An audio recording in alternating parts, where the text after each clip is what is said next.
Hello friends, welcome back to Anvesha channel. आज हम लोग पढ़ेंगे कवितावली से उत्तरकांड। ठीक है, इस टॉपिक को हम लोग पूरे विस्तार से पढ़ेंगे। ठीक है, चलिए पढ़ना स्टार्ट करते हैं।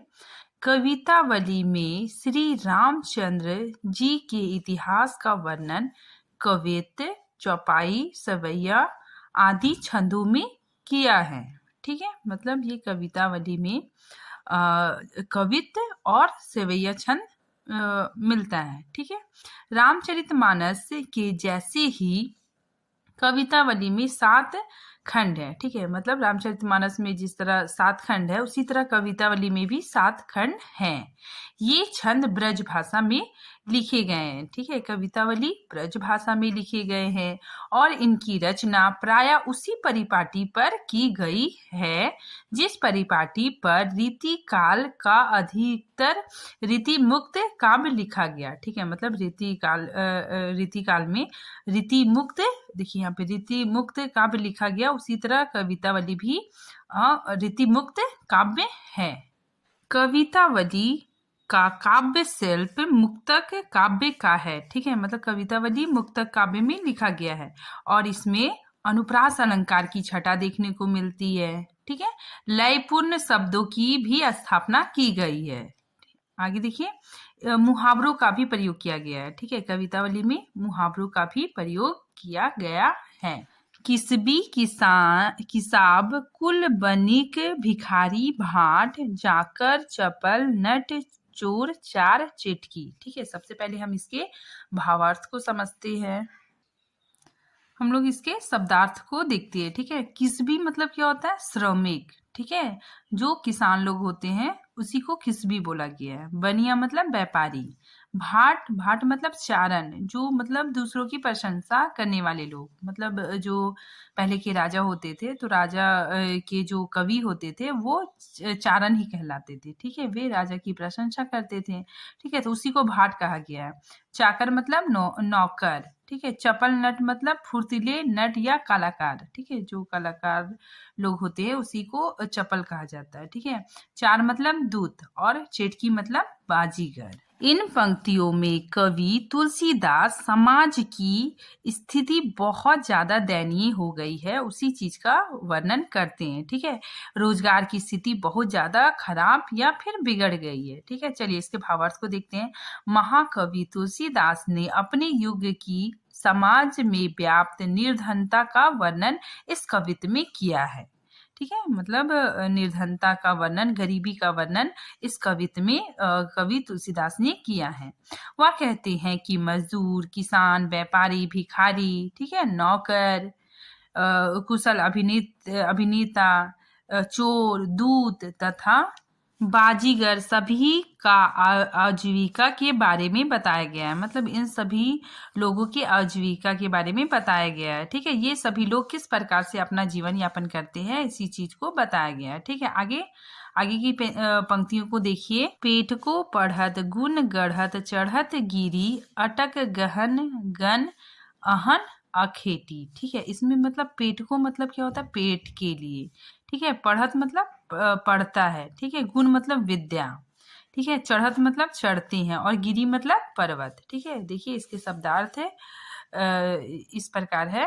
देखिए, गुण, गुण का मतलब क्या हो गया? विद्या या कला। ठीक है, गढ़त मतलब सीखना, गिरी मतलब पर्वत। ठीक है, अटत मतलब घूमना, गहन गन मतलब घना जंगल। ठीक है, अठेकी मतलब शिकारी और अहन मतलब दिन। अब इसके भावार्थ को देखते हैं। ये सभी लोग आजीविका कमाने के लिए, अपने पेट को भरने के लिए, इसी के लिए ये लोग पढ़ते हैं और विद्या प्राप्त करते हैं। ठीक है, मतलब ये लोग पढ़ते किस लिए? ताकि इन्हें मतलब पेट भरने के लिए आजीविका प्राप्त हो सके। ठीक है, इन लोगों का मतलब नौकरी लग सके।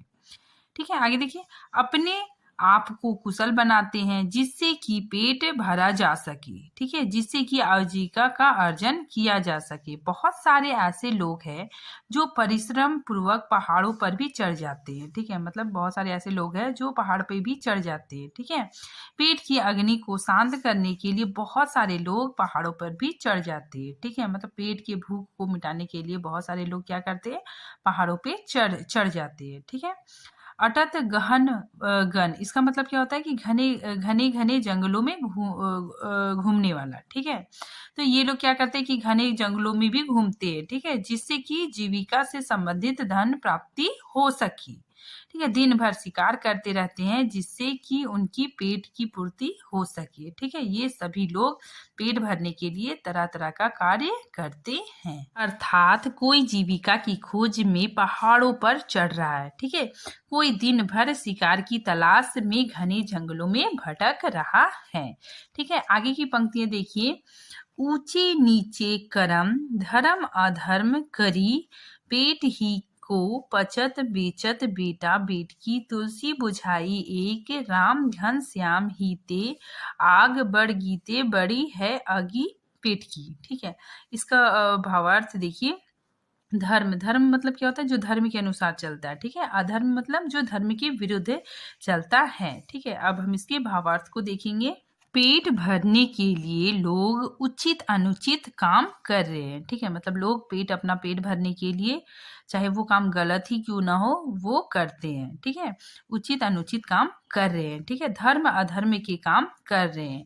कुछ लोगों की स्थिति इतनी दयनीय हो गई है, यहाँ पे बताया जा रहा है कि कुछ लोगों की स्थिति इतनी दयनीय हो गई है कि वे अपने पेट की आग को बुझाने के लिए अपने ही बेटा बेटी को बेचने को मजबूर हो गए हैं। ठीक है, मतलब कुछ लोग इतने मजबूर हो गए हैं कि पेट की भूख के खातिर वे अपने ही बच्चे को, ठीक है, अपने ही बेटा बेटी को बेचने को मजबूर हो गए हैं।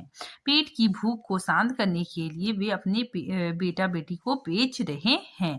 आगे देखिए इन पंक्तियों को।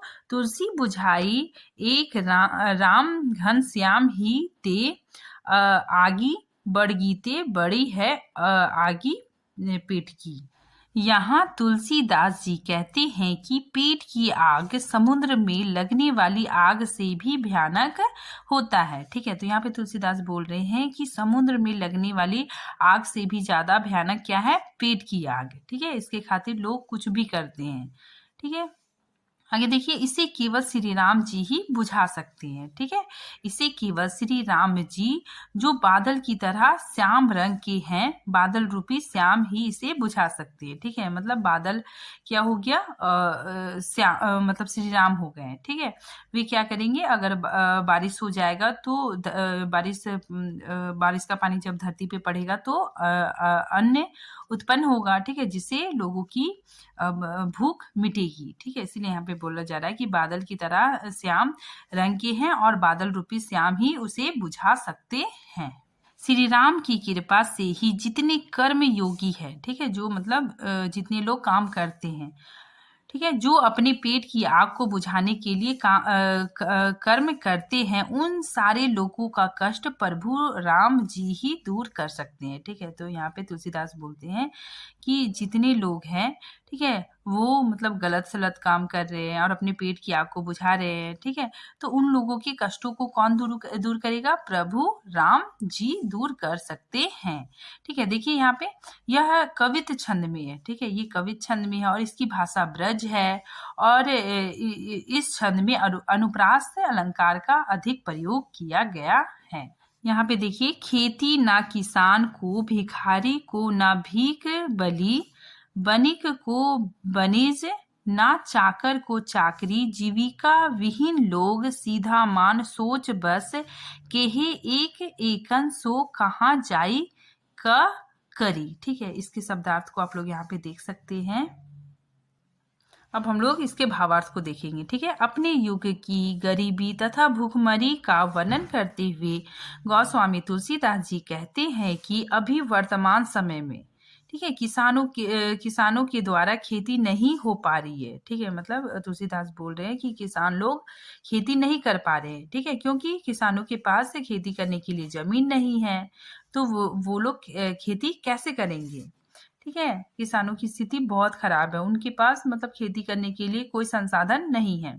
भिखारी को भीख भी नहीं मिल रही है। ठीक है, ना ही दान दक्षिणा मिल रहा है व्यापारी का व्यापार भी मंद पड़ा हुआ है, ठीक है, उनका व्यापार भी ठप हो गया है, लोगों को नौकरी नहीं मिल रही है, ठीक है, लोग क्या हो गए हैं, बेरोजगार हो गए हैं। आजीविका के अभाव में ये चिंता के कारण बहुत दुखी है, ठीक है, मतलब आजीविका के अभाव के कारण किसी को कुछ मतलब काम धंधा नौकरी नहीं मिल रहा है तो लोग क्या है, बहुत ज्यादा दुखी हैं, ठीक है। लोग एक दूसरे से पूछ रहे हैं कि ऐसी दशा में हम कहाँ जाएं, ठीक है, मतलब इस स्थिति में हम लोग कहाँ जाएं और क्या करें। वेदही पुराण कही लोकहु बिलोकियत, सकारे सब पे राम सावरे कृपा करी, दरिद्र दशानंद दबाई दुनी दिन बंधु, दुरित दहन देखी तुलसी हाहाकार करी, ठीक है।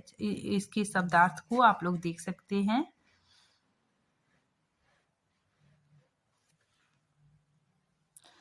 इसके भावार्थ को देखते हैं। तुलसी भगवान राम पर आस्था प्रकट करते हुए कहते हैं, हे राम, वेदों और पुराणों में भी यही लिखा हुआ है, ठीक है, कि संकट के समय आप ही सब पर दया करते हैं, ठीक है। तो तुलसीदास बोलते हैं कि वेदों में पुराणों में सब में यही लिखा हुआ है कि जब संकट होता है तो आप हम लोगों पे दया करते हैं, ठीक है। हे दीन बंधु, मतलब दुखियों पर दया करने वाले राम, गरीबी रूपी रावण, ठीक है, यहाँ पे तुलसीदास बोल रहे गरीबी रूपी रावण ने इस दुनिया को दबा रखा है, ठीक है। इस दरिद्रता रूपी रावण के चंगुल में सब फंसे पड़े हुए हैं, ठीक है। भगवान श्री राम ही हमें इस चंगुल से उबार सकते हैं, ठीक है। तो वो भगवान को प्रार्थना करते हैं कि हे श्री राम जी, आप क्या कीजिए, हम लोगों को गरीबी रूपी रावण से उबारिए, ठीक है। पापों की आग जलती देखकर तुलसी के मुंह से हाय हाय निकल रही है, ठीक है, अर्थात पापों की प्रबलता से संसार बहुत दुखी है, हे राम, आप ही उनकी रक्षा कर सकते हैं, ठीक है। तो यहाँ पे तुलसीदास श्री राम जी को प्रार्थना करते हैं। आगे देखिए, इस छंद में ब्रज भाषा का प्रयोग किया गया है और इसमें तुलसी की राम भक्ति दीन भाव भी प्रकट हुआ है और इसमें अनुप्रास अलंकार का भी प्रयोग हुआ है। हम लोग देखते हैं सेवैया छंद, ठीक है। इसमें हम लोग देख रहे हैं कि धूत कहो आधूत कहो, राजपूतो कहो जोल्हा कहो कोई, ठीक है, काहू की बेटी सो बेटा ना बिहावब, काहू की जाति बिगाड़ ना सो, ठीक है। इसके शब्दार्थ को आप लोग देख सकते हैं। धूर्त मतलब क्या होता है, धूत या मक्कार, ठीक है। अधूत मतलब श्रेष्ठ व्यक्ति, ठीक है। राजपूत मतलब राजपूत या फिर क्षत्रिय, ठीक है, राजा का पुत्र, ठीक है। जोल्हा मतलब जुलाहा, ठीक है, बुनकर। कु मतलब कोई भी, ठीक है। कहू मतलब किसी, ब्याह मतलब शादी करना और बिगाड़ मतलब बिगाड़ना। गोस्वामी तुलसीदास यहाँ पे जाति पाति एवं आडंबरों का खंडन करने का साहस दिखाते हैं, ठीक है। यहाँ पे कवि तुलसीदास ने जाति पाति और आडंबरों का खंडन किया है। देखिए, तुलसीदास जी कहते हैं कि मुझे चाहे कोई धूर्त मकार कहे, ठीक है, सन्यासी कहे, राजपूत कहे, ठीक है, क्षत्रिय कहे या जुलाहा कहे, मुझे कोई भी फर्क नहीं पड़ता, ठीक है, मुझे कुछ भी फर्क नहीं पड़ता। मुझे किसी की बेटी से अपने बेटे का विवाह थोड़े ही करवाना है, ठीक है, जो मैं अपने को बड़ा आदमी दिखाने की कोशिश करूं, ठीक है। मैं किसी की जाति बिगाड़ना भी नहीं चाहता, ठीक है, अर्थात यदि लोग मुझे छोटा या नीच समझे तो मुझे कोई भी फर्क नहीं पड़ता है। आगे देखिए, तुलसी सरनाम गुलामू है राम को, ठीक है, जाके रुचि सो काहे कछु ओय, मांगी के खेबो मस्जिद को सोइबो, लोबो को एकू ना देबो को दोहू, ठीक है। इसका पहले हम लोग शब्दार्थ देखते हैं। सरनाम मतलब क्या होता है, प्रसिद्ध, ठीक है। गुलाम मतलब सेवक या दास, ठीक है। जाको मतलब, देखिए यहाँ पे जाको है, ठीक है, जाको मतलब जिस किसी को। रुचि मतलब अच्छा लगे, ठीक है। आऊ मतलब और, खोबो मतलब खाना या फिर भोजन करना, ठीक है। मस्जिद मतलब मस्जिद, ठीक है। सोइबो मतलब सोना, ठीक है। और लोबो को मतलब लेना, एक ना और देना दो, ठीक है। देखिए, इसके हम लोग सबसे पहले भावार्थ को देखते हैं कि यह बात लोक प्रसिद्ध है कि तुलसी तो श्री राम का दास है। ठीक है, तो तुलसीदास बोलते हैं कि यह बात लोक प्रसिद्ध है कि तुलसी तो श्री राम के भक्त है। ठीक है, श्री राम के दास है। ठीक है, अर्थात तुलसी तो राम का सेवक है। जिसको जैसा रुचे, मतलब जिसको जैसा अच्छा लगे वो बात कहे। ठीक है, इसका तुलसीदास के ऊपर कोई भी प्रभाव नहीं पड़ता है। ठीक है, मतलब जिसको जो अच्छा लगे बोले, लेकिन तुलसीदास को कोई भी फर्क नहीं पड़ता है। तुलसीदास कहते हैं कि मैं तो मांग कर खाता हूँ। ठीक है, तुलसीदास क्या बोलते हैं कि मैं तो मांग कर खाता हूँ, भिक्षा मांग कर अपने पेट की भूख को शांत करता हूँ। ठीक है, मतलब भिक्षा मांग कर मैं खाता हूँ। मस्जिद में, मंदिर में या किसी भी स्थान में जाकर सो जाता हूँ। ठीक है, मुझे किसी से 1 रुपए या फिर 1 पैसा लेना नहीं। ठीक है, और ना ही किसी से 2 रुपए देना। ठीक है, मतलब यहाँ तुलसीदास बोल रहे हैं ना, मुझे किसी से 1 रुपया ना लेना है, ना किसी को मतलब 1 रुपया भी देना है। ठीक है, तो ये क्या है, एक मुहावरा है। ठीक है, तो इसमें मुहावरे का प्रयोग हुआ है कि मुझे ना किसी से 1 रुपया लेना है, ना किसी से किसी को 2 रुपया देना है। ठीक है, मतलब किसी से मुझे कोई लेना देना नहीं है। हम लोग विशेष देखते हैं। ठीक है, देखिए इसमें प्रथम और द्वितीय पद में छंद कवित है। ठीक है, मतलब पहले और दूसरे में कवित छंद है। ठीक है, तथा तीसरे पद में सेवैया है। नेक्स्ट देखिए, विभिन्न वर्णों की आवृत्ति से अनुप्रास अलंकार यहाँ पे देखने को मिलता है। ठीक है, राम घन श्याम में रूपक अलंकार है। ठीक है, दलिद्र दशानंद तथा दूरित दहन में रूपक अलंकार है। ठीक है, देखिए सवैया गीत में छंद है। ठीक है, इसलिए काव्यांश में गायकता का भी गुण है। ठीक है, मतलब सेवैया क्या है, गीतिमय, मतलब इसे गाया जा सकता है। ठीक है, और इसमें मुहावरे एवं ब्रज भाषा का प्रयोग हुआ है। अब हम लोग कुछ मोस्ट इम्पॉर्टेंट क्वेश्चंस को देखते हैं। देखिए, कवितावली किसके द्वारा रचित है, ये क्वेश्चन आता है, तो ये इसका आंसर क्या होगा, तुलसीदास। कवितावली की रचना कब हुई, 1612 ईस्वी में। कवितावली की रचना किस भाषा में हुई है, तो ब्रज भाषा। कवितावली में कुल कितने कांड है, तो 7 कांड है। ठीक है, जैसे रामचरितमानस में 7 कांड थे, उसी तरह कवितावली में भी 7 कांड है। ठीक है, आगे देखिए, कवितावली का काव्य रूप क्या है, मुक्तक। ठीक है, मुक्तक में इसकी रचना हुई है। कवितावली उत्तर कांड में कौन सा छंद है, तो कवित छंद। आगे देखिए, कवितावली के उत्तर कांड में कुल छंद कितने हैं, तो 183। कवितावली की किस कांड में सर्वाधिक छंद है, तो उत्तर कांड। ठीक है, नेक्स्ट देखिए, रामचरितमानस में 7 कांड है, उसी तरह कवितावली में भी 7 कांड है। देखिए कौन कौन, बाल कांड, इसमें 22 छंद है। अयोध्या कांड, इसमें 28 छंद है। फिर आरण्य कांड, इसमें 1 छंद है। किष्किंधा कांड, इसमें 1 छंद है। फिर सुंदर कांड, फिर इसमें कितना है, 32 छंद है। लंका कांड, इसमें 58 छंद है। फिर उत्तर कांड में 183 छंद है। ठीक है, अब देखिए कवितावली में कुल कितने छंद है, तो 1325 छंद हैं। अब देखिए कवितावली का विषय। ठीक है, कवितावली का विषय क्या है, इसमें 7 कांडों में राम कथा का वर्णन है। नेक्स्ट देखिए, उत्तर कांड में काशी की महामारी का वर्णन है। फिर हनुमान बाहुक इसी का एक भाग है। कवितावली की रचना कब हुई, अगर हम इसको संवत में देखेंगे तो 1631 से 1680 तक। ठीक है, अगर हम इसको ईस्वी में कन्वर्ट करेंगे तो 1574 से 1623 ईस्वी तक माना जाता है। फिर देखिए, तुलसी को लोक नायक किसने कहा है, तो हजारी प्रसाद द्विवेदी ने कहा है। ठीक है, आज के लिए इतना ही। Thank you friends.